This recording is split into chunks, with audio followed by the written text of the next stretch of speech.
ragi sesame crackers, not fried but baked. Very healthy. నేను నా health నన్ను చూసుకుంటూ,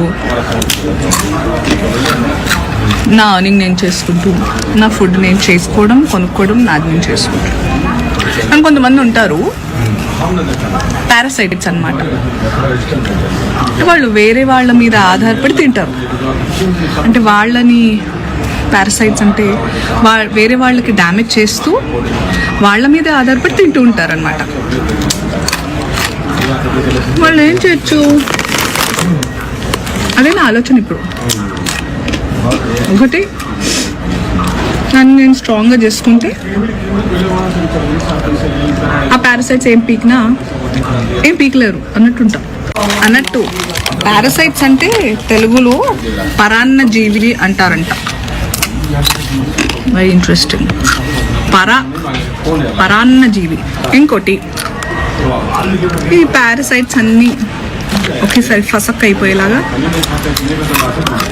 ఏదన్నా చూడాలి.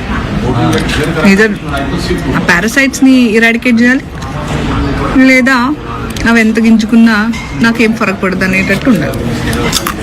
సమ్టైమ్స్ నాకు అలా చేయాలనిపిస్తుంది, సమ్టైమ్స్ ఇలా చేయాలనిపిస్తుంది. ఫైనల్గా ఎలా చేయాలనిపించాలని నాకు అనిపిస్తే ఈ టంగ్ ట్విస్టర్ అలా చేస్తాం, అలా చేద్దాం. ఏమంటారు? నేను ఎంతో క్యూట్ ఉంటాను, ఎంతో మంచిదాన్ని. ఎందుకు పారాసైట్స్? కానీ వాళ్ళు కూడా పాపం అలా చేయకపోతే వాళ్ళ భోజనం ఎండదు కదా పాపం. ఓకే, చూద్దాం ఎన్ని రోజులు. ఏం చెప్తున్నానంటే హ్యాపీ న్యూ ఇయర్ అందరికీ.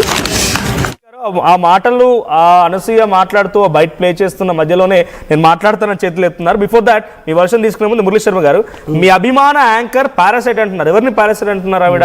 అంటే తన ఉద్దేశం ఏంటి? ఆ మాటల ద్వారా మీకు ఏం అర్థమని చెప్పండి. మొట్టమొదట ఆమె ఎంత క్యూట్గా ఉందని చూడండి అంటుంది. చూడండి ఎంత క్యూట్గా ఉందా. అనసూయ చాలా క్యూట్గా ఉంది అక్కడ. ఇంకొకటి, ఆమె వస్త్రధారణ చూడండి అక్కడ. ఇప్పుడు ఆమె వస్త్రధారణ మీద అబ్జెక్షన్ చేయాలా, ఆవిడ మాట్లాడిన మాటల మీద అబ్జెక్షన్ చేయాలా? అది నువ్వు చెప్పాలి.